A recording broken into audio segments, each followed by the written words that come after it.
Começa agora, Recuperação. Apresentação, José Carlos e equipe.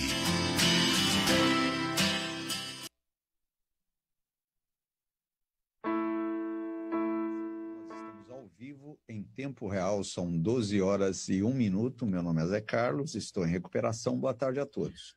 Boa tarde a todos, Alexandre Araújo, adicto em recuperação. Doutor. Boa tarde a todos, Janete Oliveira, adicta em recuperação. Vamos à oração da serenidade? Vamos. Faz a oração.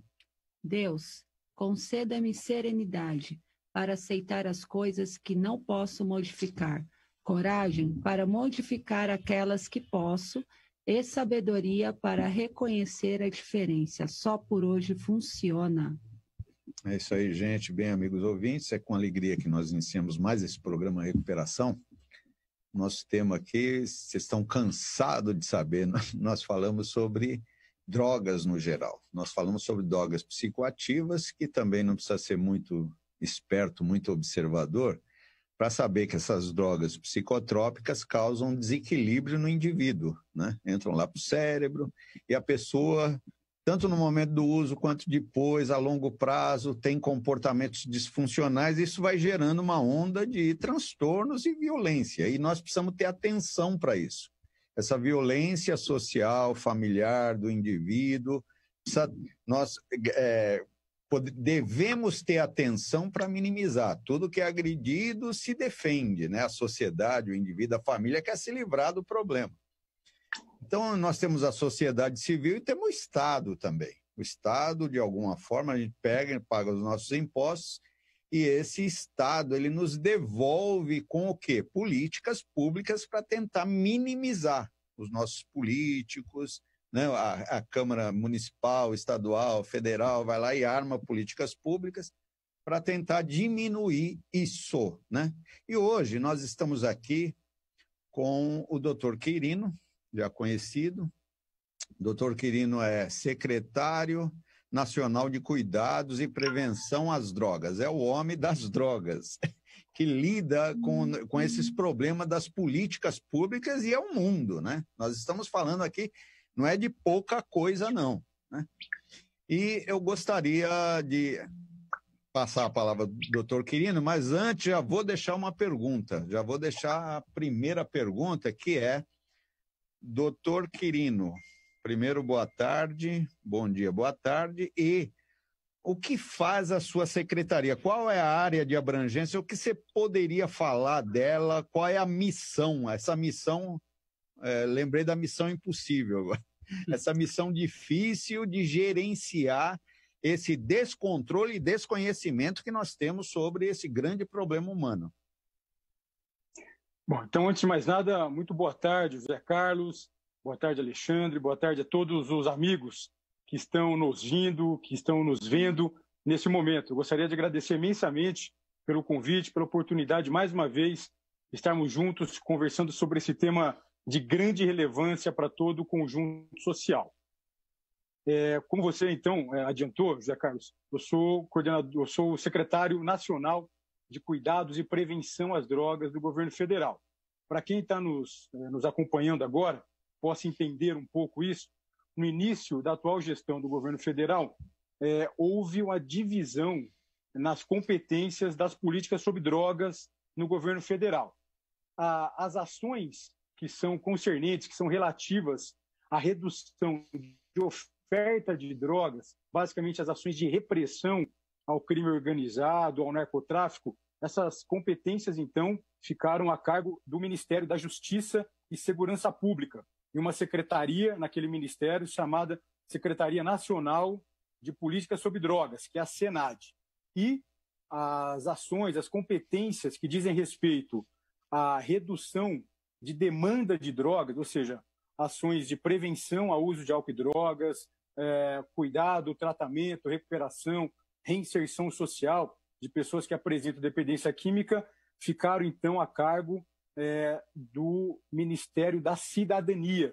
E uma recém-criada pasta, essa pasta foi criada no ano passado, e nessa pasta, então, no Ministério da Cidadania, foi criada uma secretaria, que é a secretaria, então, que eu estou à frente, que é a Secretaria Nacional de Cuidados e Prevenção às Drogas, a Senapred. Então, lá, na nossa secretaria hoje, nós cuidamos de prevenção, cuidado, tratamento e reinserção social de dependentes químicos. Nós estamos falando de uma entidade do executivo da área federal, né, nacional, mas como é que se hierarquiza isso desde o município?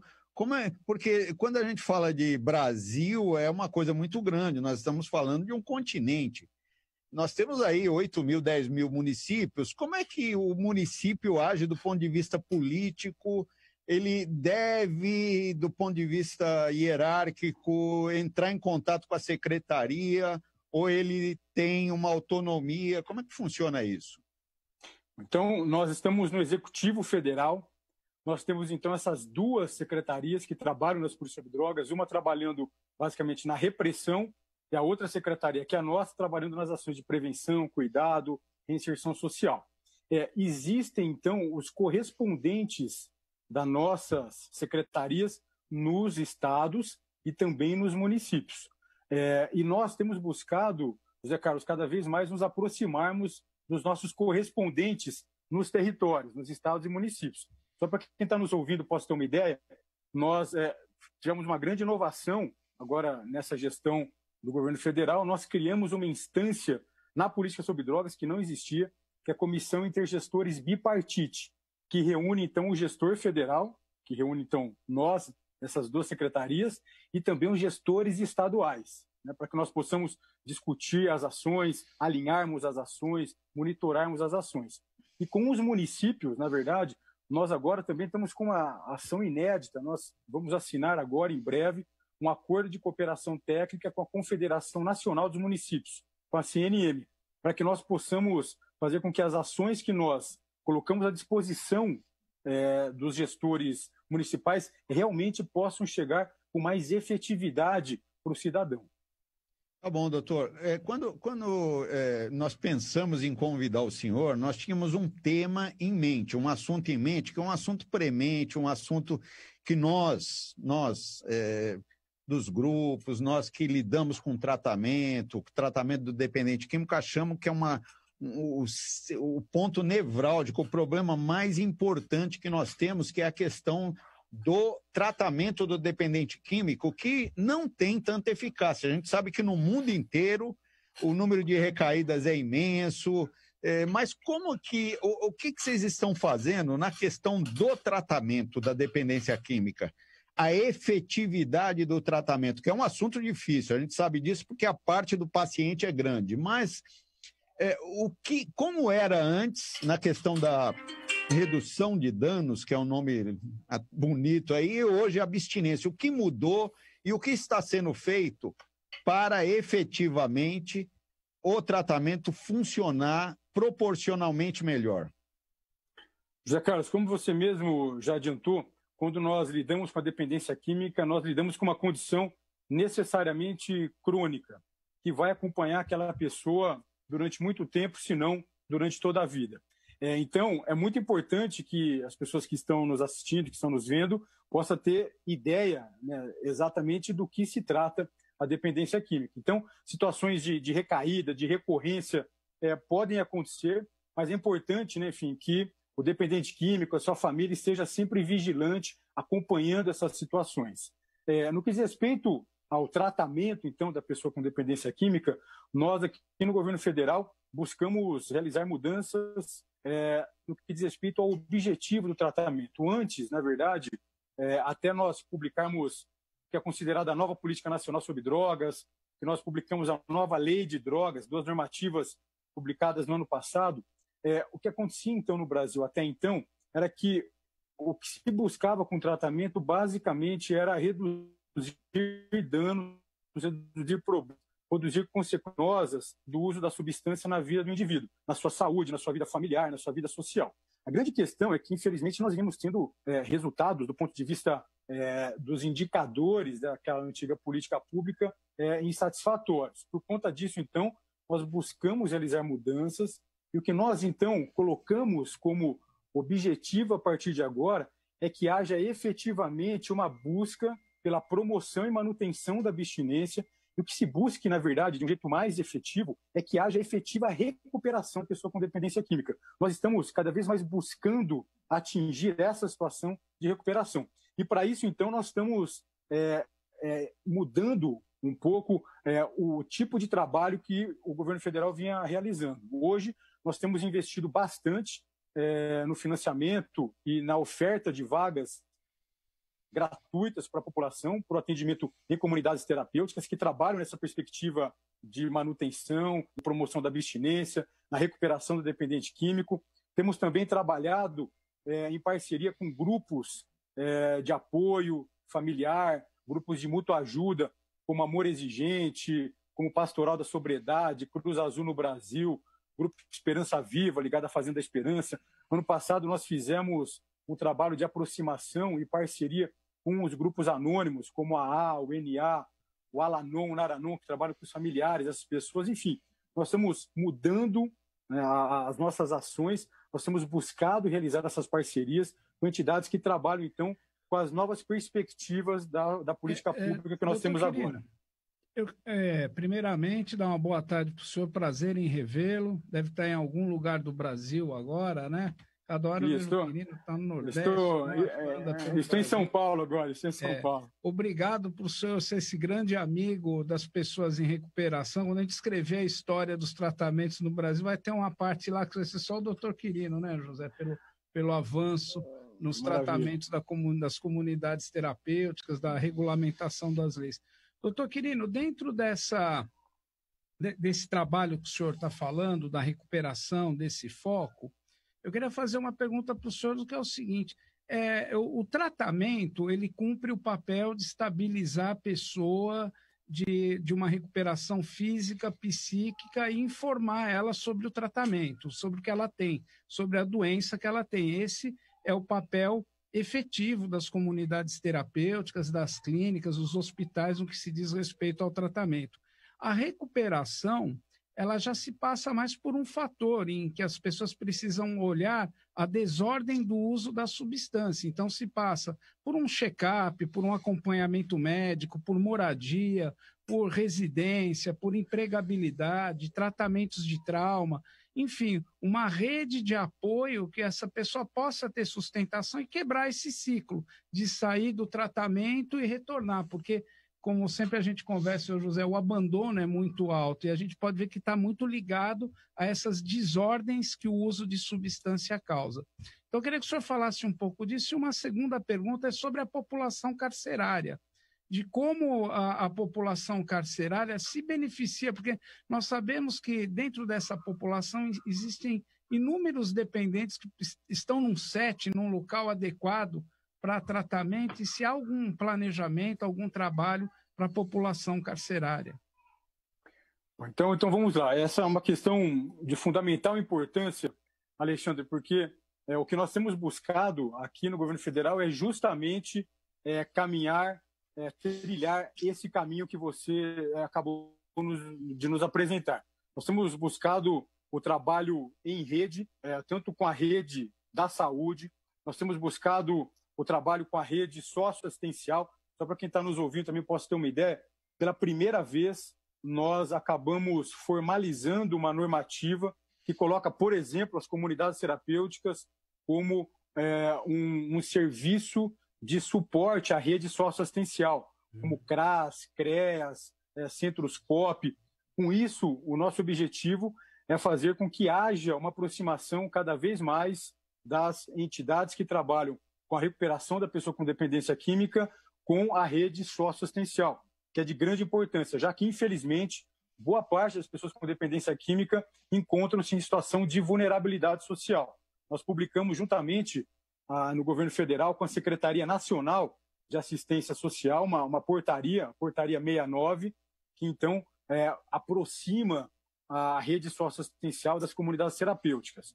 Nós também temos trabalhado com os órgãos que compõem o Sistema Nacional de Política sobre Drogas, o SISNAD, ou seja, nós temos buscado realizar esse trabalho aproximando essas redes assistenciais. Isso é extremamente importante e é isso que vai dar sustentação, então, para a pessoa com dependência química no longo prazo, e isso que vai favorecer, de fato, a sua recuperação. No que tange a questão, então, da população carcerária, infelizmente, nós temos tido um aumento muito importante de pessoas que são encarceradas e que apresentam dependência química. Infelizmente, nós vimos sendo um problema importante para a oferta de cuidado para essas pessoas, para essa população. Isso acabava deixando essas pessoas em situação de grande vulnerabilidade, porque elas tinham um tratamento inapropriado, elas se vulnerabilizavam, entravam em conflito com a lei e eram presas. Muitas pessoas com dependência química buscavam, por exemplo, a via do tráfico de drogas para conseguir obter drogas, para conseguir sobreviver, ou muitas das pessoas, infelizmente, acabavam entrando em conflito com a lei por conta contra o patrimônio.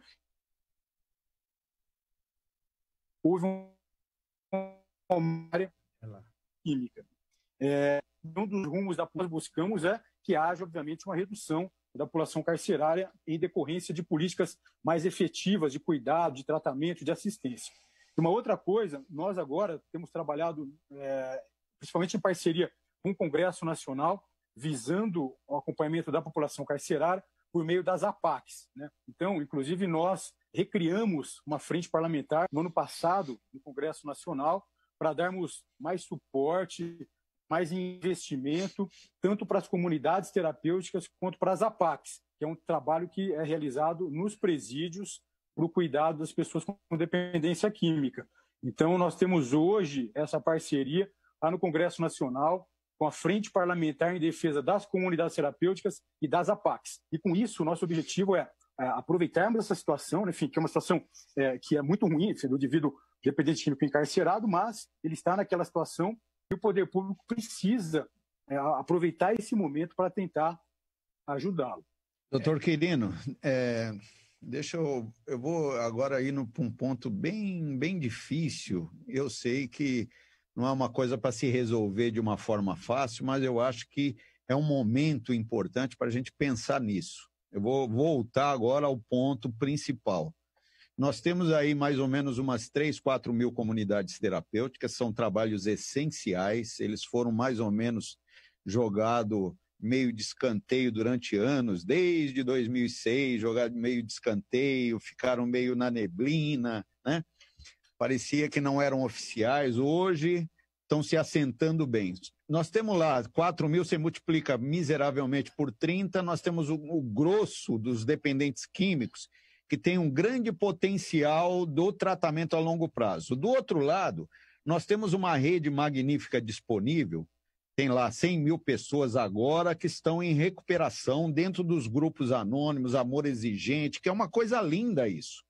Entre um e outro, nós temos uma lacuna que não é preenchida. Quando o paciente ou a pessoa, o dependente químico, sai da comunidade terapêutica, ele fica órfão de pai e mãe. Ele fica órfão de pai e mãe, da família, dele mesmo, vítima primária dos seus impulsos e volta a usar. Os números mostram isso. No Brasil nós temos poucos números, mas as pessoas hoje, aqueles interessados, estão começando com pesquisas para saber desse grande problema. A minha pergunta é, o que nós poderíamos fazer para conversar com esses segmentos da sociedade civil? Alcoólicos Anônimos é difícil conversar, Narcóticos Anônimos. Eu sei que foi feito lá um evento, tal, mas quando a comunidade terapêutica encaminha para o grupo, o paciente não tem condição de ir se não tiver um AT, um acompanhante terapêutico, um ambulatório, uma UBS para gerenciar. Ou então nós termos protocolos de encaminhamento sem solução de continuidade. Eu estou demorando para falar aqui, doutor, só para a gente, o que nós poderíamos fazer? Já passou pela cabeça do senhor? O que nós poderíamos fazer? Qual é o sonho de consumo para a gente melhorar a eficiência desse negócio de o cara foi internado 10 vezes? Bom, então vamos lá. Essa questão também, enfim, ela é muito importante, essa aproximação dos serviços que acompanham as pessoas com dependência química é fundamental. Nós temos trabalhado bastante para que haja cada vez mais um contato mais próximo entre as comunidades terapêuticas, grupos de mútua ajuda, grupo de apoio familiar. Nós temos, por exemplo, né, nós temos contato bastante grande com entidades como Amor Exigente, Pastoral da Sobriedade, mesmo os grupos anônimos, né? O ano passado nós tivemos esse evento, como você disse, nós estamos caminhando, né? Nós compramos bastante literatura dos grupos anônimos, estamos distribuindo nas comunidades terapêuticas a literatura que nós adquirimos do AA, do NA, ou seja, nós temos trabalhado para colocarmos essas entidades em contato. E tem sido uma realidade de vários lugares, José Carlos, por exemplo, grupos anônimos que fazem as suas atividades, que têm salas dentro de comunidades terapêuticas. Nós temos, por exemplo, grupos de Amor Exigente que fazem as suas atividades durante o acolhimento dos dependentes químicos com as famílias daquelas pessoas. Inclusive, eu tenho acompanhado bastante isso, tem comunidades terapêuticas, por exemplo, que colocam quase que uma condição para o acolhimento do dependente químico que a família esteja em acompanhamento em grupos de suporte familiar, como Amor Exigente. Então, essa solução de continuidade é muito importante.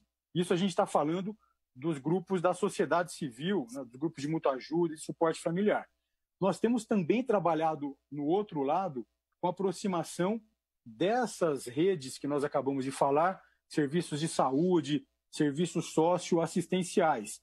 Tanto é que, só para você ter uma ideia, existe uma normativa, nós acompanhamos muito de perto isso, que quando o indivíduo recebe alta da comunidade terapêutica, obrigatoriamente os serviços de saúde local e serviços socioassistenciais precisam ser informados. O indivíduo precisa ser encaminhado, para que a gente busque essa solução de continuidade. Isso daí é um grande desafio e nós temos trabalhado nesse sentido, porque senão a gente tem uma situação como essa que você falou. Você tem essa descontinuação e isso pode ser muito prejudicial para a recuperação futura do indivíduo. Em breve, doutor Quereiro, o senhor vai ver a proposta, porque nós, pessoas em recuperação, que também estamos nos organizando para ajudar a preencher essa lacuna, né? Então, em breve, nós vamos levar propostas para vocês de como que a gente pode participar da discussão desse problema. Eu quero fazer uma pergunta para o senhor, na verdade não sou eu, uma colega nossa, dá o nome. A doutora Alessandra Dil, que soube, viu pelo banner lá, falou assim, eu quero fazer uma pergunta, vocês fazem para mim. Um abraço, doutora. Então, vamos lá. Eu gostaria de perguntar, por que o foco tem sido as CTs somente? Existe algo sendo feito para os demais serviços? Como os CAPs têm se organizado para melhorar o resultado? Então vamos lá. Essa é uma questão que sempre é colocada, né? Mas que não é verdade. Né? Ou seja, na verdade, nós não temos um trabalho voltado só para as comunidades terapêuticas. Temos também. E só a gente olhar, por exemplo, para os números de financiamento, nós podemos perceber que essa é uma situação que não tem correspondente com a realidade. Então, por exemplo, depois que nós assumimos a Secretaria Nacional de Cuidados e Prevenção às Drogas no governo federal, nós começamos, sim, a ampliar bastante o investimento para as comunidades terapêuticas, que são serviços extremamente importantes no processo de recuperação do dependente químico. Então, por exemplo, para que o ouvinte possa ter uma ideia, até o ano de 2018, o governo federal financiava 2.900 vagas em comunidades terapêuticas.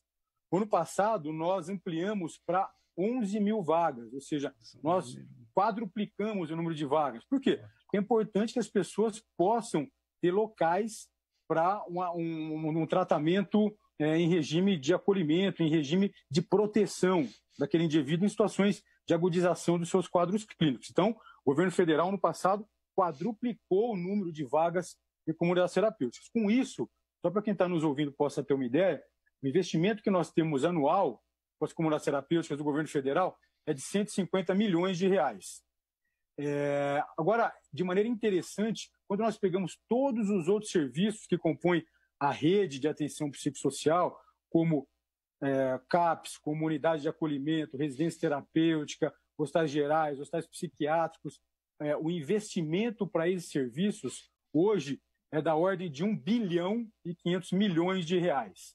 Ou seja, não há nem como comparar, né, o investimento que é feito para uma rede, que é essa rede de saúde, que atende pessoas com dependência química, e a rede de comunidades terapêuticas.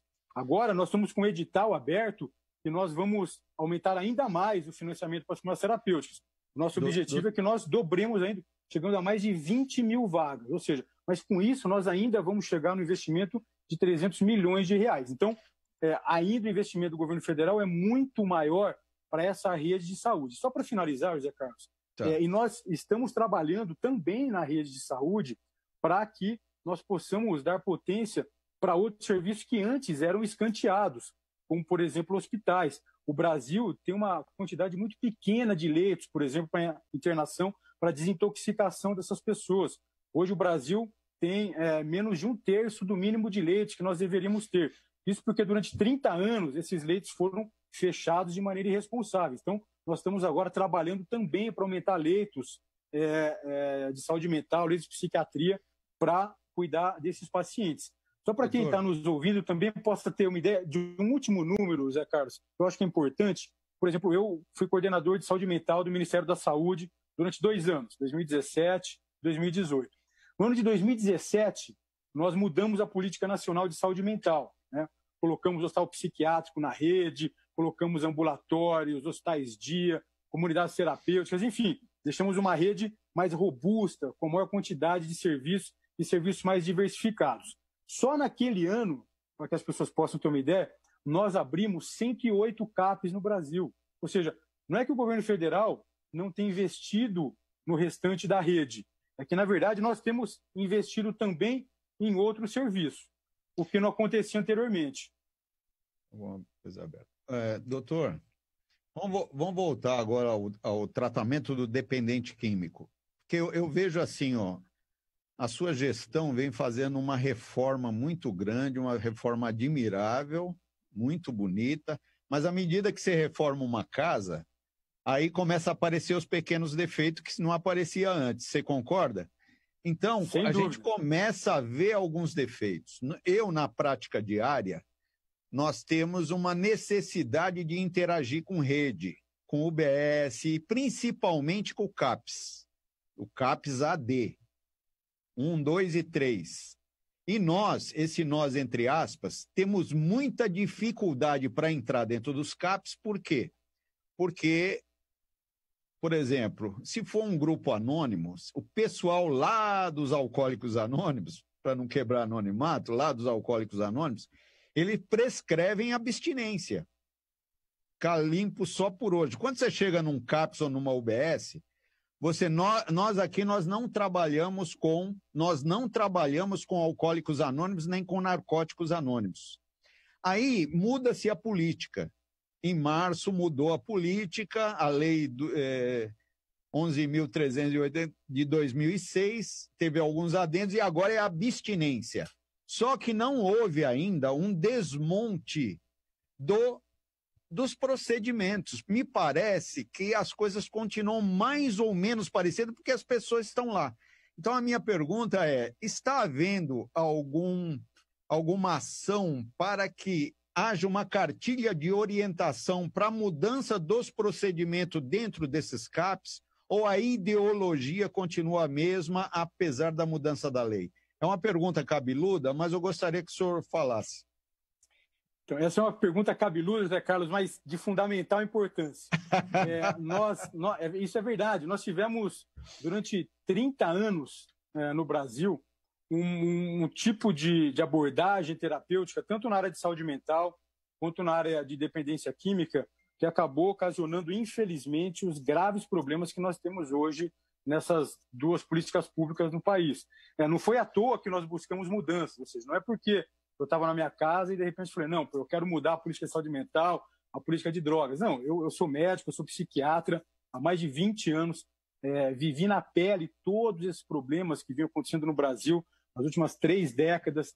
Nós temos, vários trabalhos científicos mostrando péssimos indicadores das políticas antigas de saúde mental e de drogas no país. Por isso que nós estamos buscando essas mudanças, para que nós, busquemos ter resultados diferentes. Não é possível que nós queiramos resultados diferentes e continuemos a investir nas mesmas práticas. Por isso que nós estamos mudando as práticas.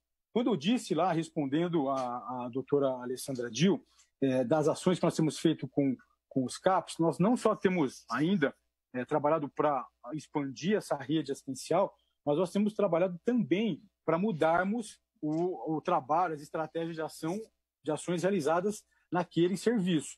Você falou sobre cartilha de orientação. Hoje, nós estamos trabalhando em conjunto com a Universidade Federal de Santa Catarina e com o grupo do ISUP Brasil, para que nós tenhamos instruções distintas daquelas que vinham sendo realizadas para os CAPs e para outros serviços da rede assistencial. Nós temos trabalhado agora em cartilhas para que nós possamos buscar reorientar essa rede assistencial. Claro que isso é um primeiro passo, mas, na verdade, não é o único. Nós também temos trabalhado com cursos. Ano passado, nós ofertamos um curso chamado Compacta, com parceria que nós fizemos no governo federal, com a Universidade Federal de Santa Catarina, com a Universidade Federal de São Paulo, com a Unifesp.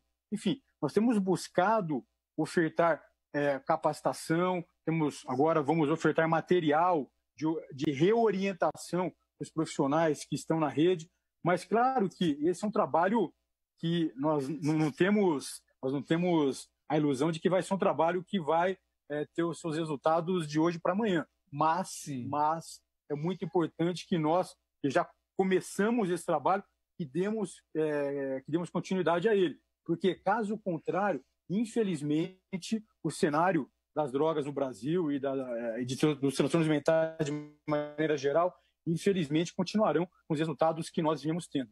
Isso, na verdade, passa por um processo de redução de estigma, de preconceito, que ainda é muito presente na rede de saúde, na rede socioassistencial. Não é só na rede de saúde que nós estamos trabalhando, nós estamos trabalhando na rede socioassistencial também. E nós só vamos caminhar se demos continuidade nesse trabalho. Eu concordo com o senhor, doutor Quirino, porque o que eu vejo hoje, essa estrutura que o senhor descreve muito bem, ela já monta o tratamento, como ele está ficando sedimentado.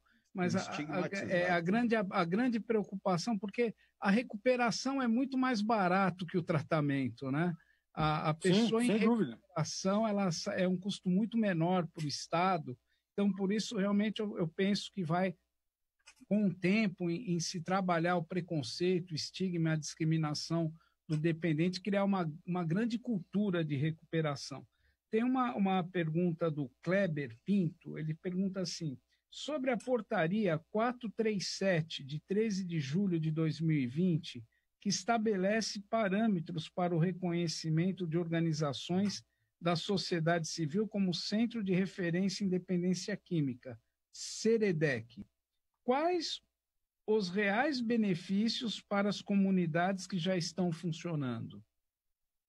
Então, essa é uma pergunta bastante legal. Dá uma simplificada.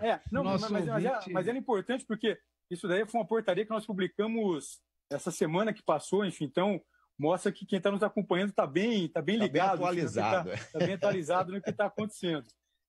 Essa é uma ação que nós tivemos aqui no governo federal, da criação dos centros de referência em dependência química, para que nós pudéssemos estimular não só comunidades terapêuticas, mas também grupos que trabalham com mútua ajuda, com apoio familiar, enfim, são grupos que são da sociedade civil, e nós temos buscado, então, agora, colocar essa possibilidade desses grupos se tornarem centros de referência, e nós colocamos que, para que acontecesse isso, esses grupos têm que cumprir algumas exigências, alguns requisitos.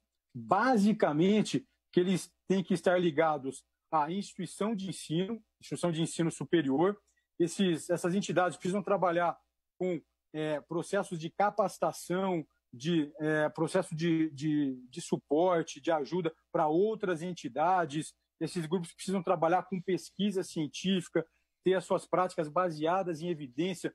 Tudo isso, basicamente, para que nós busquemos dar cada vez mais qualidade para o cuidado que é ofertado para a nossa população de dependentes químicos.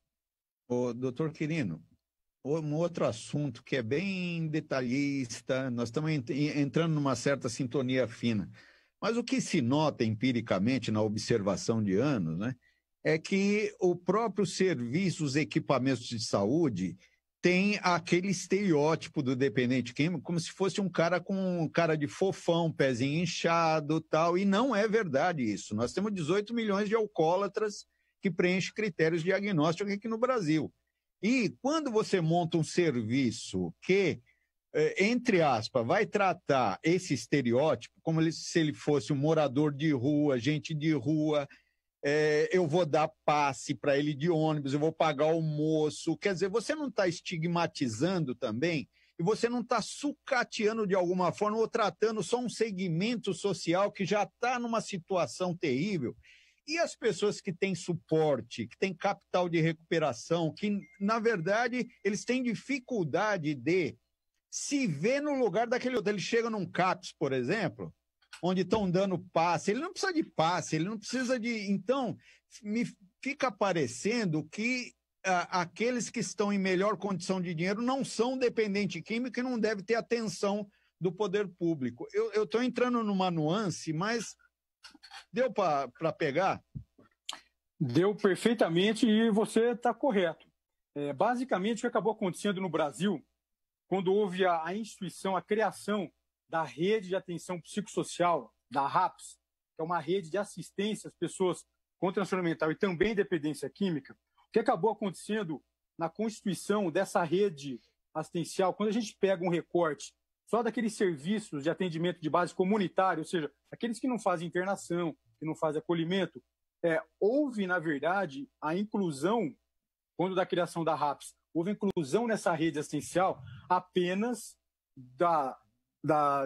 dos serviços da assistência primária, basicamente unidades básicas de saúde, e centros de atenção psicossocial, que são os CAPs. Ou seja, então, de assistência, de cuidado, de tratamento de base comunitária, nós tínhamos na RAPS só a rede de atenção primária e nós tínhamos só os CAPs.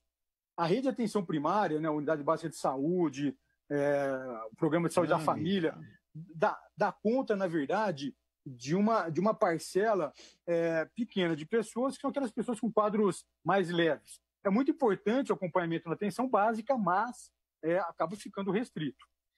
Do outro lado, nós tínhamos os CAPs, que eram basicamente para o tratamento dessa população que você falou, de pessoas com quadros clínicos mais graves, muitos deles, infelizmente, já, enfim, pelo tempo já muito grande, às vezes, de dependência química, são pessoas já com comprometimento físico já mais importante, pessoas com uma deterioração das suas relações familiares, das suas relações sociais. Então, são pacientes mais graves. CAPs é importante? Claro que mas para esse tipo de paciente mais grave, né? E a unidade básica de saúde é importante? Claro que é, para esses pacientes com quadros clínicos de mais fácil manejo. Agora, nós tínhamos, na verdade, um hiato assistencial aí, que nós, quando publicamos a nova Política Nacional de Saúde Mental, em dezembro de 2017, começamos a trabalhar de um jeito mais pesado para cumprirmos justamente isso que você está falando, Zé Carlos, para ofertarmos cuidado de base comunitária, de base territorial, para pessoas com quadros clínicos intermediários, que na verdade é a grande maioria. E nós incluímos, então, na rede assistencial, os ambulatórios de saúde mental e os ambulatórios de dependência química. E com isso, então, nós abrimos uma linha de financiamento e é dessa maneira que nós buscamos dar cuidado para esse tipo de pessoa, para esse tipo de dependente químico que precisa, então, de um serviço intermediário de cuidado. Doutor, o Alexandre vai fazer uma pergunta e depois eu gostaria que o senhor falasse, nós estamos terminando o programa, uns 3 minutinhos aí sobre a prevenção, porque nós chegamos muito próximo de prevenção. Na UBS tem um levantamento que mostra aí que um médico atende 4 pacientes com dependência química e não há confrontação. Não se confronta a doença e sim só os efeitos do uso, né? Então, fala um pouquinho disso, Alexandre. Na verdade, é uma mensagem aqui, uma sugestão do ouvinte, Marcelo de Abreu, de Araraquara, São Paulo. Ele diz assim: boa tarde, meus amigos. Parabéns pelo programa, parabéns ao doutor Quirino. Quanto ao tema, nós aqui nos Estados Unidos, ele escreve de lá, quando o detento está incondicional, temos uma pessoa escalada para acompanhar, para o acompanhar. Que tal no Brasil termos um adicto que sai da comunidade e termos um conselheiro responsável para acompanhar a recuperação? Então, é a sugestão dele, mas eu creio que nós estamos caminhando. E uma outra pergunta é sobre a PL 2908, se eu não me engano, doutor Quirino, que trata da regulamentação da profissão do conselheiro, consultor e monitor. Deixa eu conferir aqui isso, PL 2908, que parece que ela está na Comissão de Seguridade Social. Como é que está o andamento dessa regulamentação tão esperada pelos profissionais, né? Então, na verdade, esse PL está em trâmite, né, no Congresso Nacional, e, enfim, nós estamos acompanhando isso e nós esperamos, enfim, que haja regulamentação dessa profissão que é de extrema importância para o cuidado e para o acompanhamento das pessoas com dependência química no país. Olha aqui, Heber Souza é um rapaz que entrou em recuperação conosco aqui através do programa, doutor Quirino. Ouvindo o nosso programa, ele entrou em recuperação. Ele escreve aqui para o senhor: perfeito, doutor Quirino, obrigado. Estou fazendo acompanhamento pelo ambulatório do Hospital das Clínicas em Curitiba. Está sendo fundamental para a manutenção da minha recuperação. Olha que legal, é um resultado real. O ambulatório, na verdade, é fundamental, porque o ambulatório é essa instância intermediária de cuidado. Né? Doutor Quirino, fala um pouquinho sobre a questão da prevenção. Nós temos uma fábrica de louco, uma disponibilidade de droga exagerada, não sabemos distribuir, uma tem rótulo, a outra está na biqueira, a outra está no boteco. Quer dizer, nós precisamos fazer prevenção universal, seletiva primária, indicada e etc., né? Os termos técnicos aí. E é um mundo porque ninguém quer fazer isso, porque é igual fazer esgoto, né? Ninguém enxerga isso. Quais são as ações, o que você está pensando ou o que está sendo feito? Então, na verdade, para as ações de prevenção aqui no governo federal, nós temos trabalhado em várias frentes para a construção de um sistema nacional de prevenção. Isso que é importante. Então, por exemplo, nós temos ação para mudança legislativa. Nesse momento, tramitando no Congresso Nacional um projeto de lei que busca, na verdade, a regulamentação da propaganda do álcool, por exemplo. Nós estamos trabalhando em parceria com o relator desse projeto de lei, que é o senador Stevenson Valentim, para que nós tenhamos a regulamentação do álcool, que é uma ação de extrema importância no processo de prevenção ao uso dessa droga, que é devastadora para a sociedade brasileira. Então, mudança normativa é uma ação, por exemplo, que nós temos tido. Outra, na verdade, é trabalho nas escolas. Ano passado, nós firmamos uma parceria com o Conselho Nacional de Comandantes Gerais das Polícias Militares para trabalharmos com o PROERD, que é um programa de prevenção ao uso de álcool e drogas nas escolas. Só para quem está nos ouvindo possa ter uma ideia, ano passado nós aplicamos um recurso importante e estamos ajudando o PROERD a adquirir material didático, por exemplo. Nós estamos ofertando para o PROERD mais de 570 mil materiais didáticos para que haja, então, um fortalecimento do PROERD. Temos trabalhado também com escolares num programa chamado PROFES, Programa Forças no Esporte, que nós trabalhamos no contraturno escolar de crianças que apresentam alta vulnerabilidade social. Essas crianças, o tsunami, então, doutor, o tsunami da maconha, tá? Vai entrar aqui, vai chegar no Brasil ou não? Vai, então só para finalizar aqui, falta 2 minutinhos. Esse daí é um trabalho. Temos trabalhado também em outras frentes que é de prevenção a problemas que as drogas causam. Então, temos trabalhado na área de prevenção a acidentes no trânsito, prevenção de suicídio, enfim. Então, a ideia na área de prevenção é que nós tenhamos esse sistema nacional de prevenção organizado. Em relação à questão do tsunami da maconha, esse é um outro enfrentamento. Nós, no ano passado, tivemos um enfrentamento importante com a Anvisa, impedimos que houvesse a liberação do plantio de maconha no Brasil. Temos tido um enfrentamento importante no Congresso Nacional. Lá tem formado uma comissão especial para a liberação da maconha e temos trabalhado, então, para fazer enfrentamento para que isso não aconteça. Temos trabalhado também junto ao Supremo Tribunal Federal para que evitemos também a liberação das drogas, já que há uma ação de inconstitucionalidade de um artigo da Lei de Drogas. Enfim, são várias agradecimentos, doutor. Está faltando um minutinho. Para evitar a liberação da maconha no Brasil. Então, enfim, finalizando aqui, eu gostaria imensamente, novamente, de agradecer José Carlos, Alexandre, a todos os amigos que estão nos ouvindo. Foi muito bom estar com vocês, eu fico sempre à disposição. E parabéns, mais uma vez, pelo programa de vocês, que é muito importante para a nossa sociedade. Nós estamos juntos aí, doutor. Obrigado, viu, por ter nos prestigiado aí com a sua presença. E agradecer novamente pela essa amizade que o senhor tem com as pessoas em recuperação, comigo, com o José Carlos e tantos outros, e dizer que nós vamos fazer parte, junto com o senhor aí, nessa batalha, nessa regulamentação, nessa criação de uma cultura de recuperação. Um grande abraço, doutor Quirino. Obrigado, viu? Obrigado. Nós estamos terminando o nosso programa. Agradecemos a todos que nos prestigiaram aí com a sua assistência, né? Sua participação também. 24 horas de paz, serenidade e sobriedade a todos. Abraço. Você ouviu Recuperação.